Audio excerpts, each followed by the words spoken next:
តាចេះហៅសួស្តីអ្នកនរគ្នាថ្ងៃនេះផងដែរខ្ញុំលើកយកមេរៀនភាសាចិនមកចែកម្លែកដល់អ្នកនរគ្នាបន្តអញ្ចឹងបើសិនជាបងប្អូនមិនទាន់បាន Subscribe Channel YouTube របស់ខ្ញុំជួយ Subscribe ម្នាក់មួយដាក់រូបកណ្ដឹងដើម្បីទទួលបានពាក្យថ្មីៗពីខ្ញុំបន្តរាល់ការផុសវីដេអូរបស់ខ្ញុំចេញទៅអញ្ចឹងកុំឲ្យខាតពេលយូរយើងចូលទៅរៀនពាក្យហើយនឹងប្រយោគពាក្យនេះយើងអានថា好注意好注意好យើងប្រែថាល្អ注意យើងបកប្រែថាប្រយ័ត្ន好注意好注意យើងបកប្រែថាគំនិតល្អ好注意ពាក្យបន្តទៀតយើងអានថា你会说中文吗นี่យើងប្រែថាអ្នក会យើងប្រែថាចេះ说យើងប្រែថានិយាយ中文យើងបកប្រែថាភាសាចិន你会说中文吗ចឹងយើងបកប្រែថាតើអ្នកចេះនិយាយភាសាចិនទេពាក្យបន្តទៀតយើងអានថា我不明白我不明白我យើងប្រែថាខ្ញុំ不យើងប្រែថាមិន明白យើងប្រែថាយល់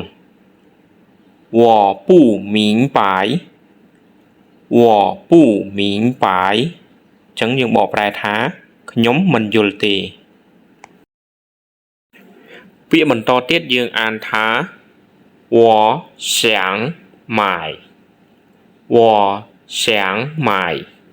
我យើងប្រែថាខ្ញុំ想យើងប្រែថាចង់买យើងប្រែថាទិញ我想买我想买ចឹងយើងបកប្រែថាខ្ញុំចង់ទិញពាក្យបន្តទៀតយើងអានថា没问题没问题没យើងប្រែថាគ្មានឬក៏មិនមាន问题បញ្ហា没问题没问题យើងបកប្រែថាគ្មានបញ្ហាទេ没问题ពាក្យបន្តទៀតយើងអានថា我需要发票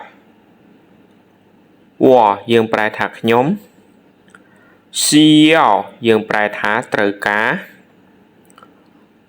发票យើងបកប្រែថាវិក័យប័ត្រ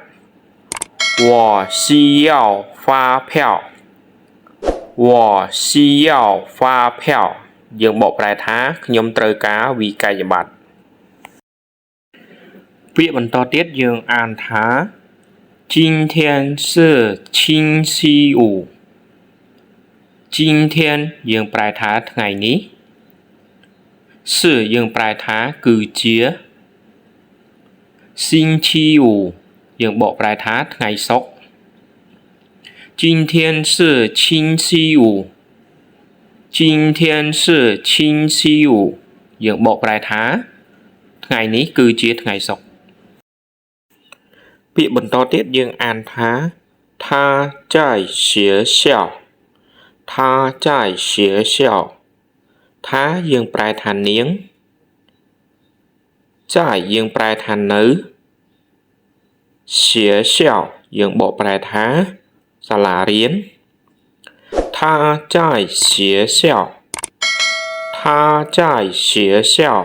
ចឹងយើងបកប្រែថានាងនៅសាលារៀនចឹងមេរៀនចែកម្លែកភាសាចិនរបស់ខ្ញុំបានដល់ទីបញ្ចប់បើសិនជាបងប្អូនមិនទាន់បាន Subscribe Channel YouTube របស់ខ្ញុំជួយ Subscribe ម្នាក់មួយដាក់រូបកណ្ដឹងដើម្បីទទួលបានពាក្យថ្មីៗពីខ្ញុំបន្តអរគុណជួបខ្ញុំនៅមេរៀនក្រោយបាយបាយ